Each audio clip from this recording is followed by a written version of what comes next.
how to back up WhatsApp business messages. Hello everyone, welcome to another tutorial.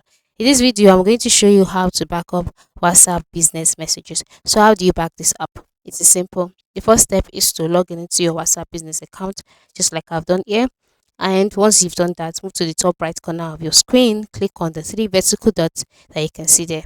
But before then, ensure that you're on the chat page, okay, of your WhatsApp business account. Then click on settings.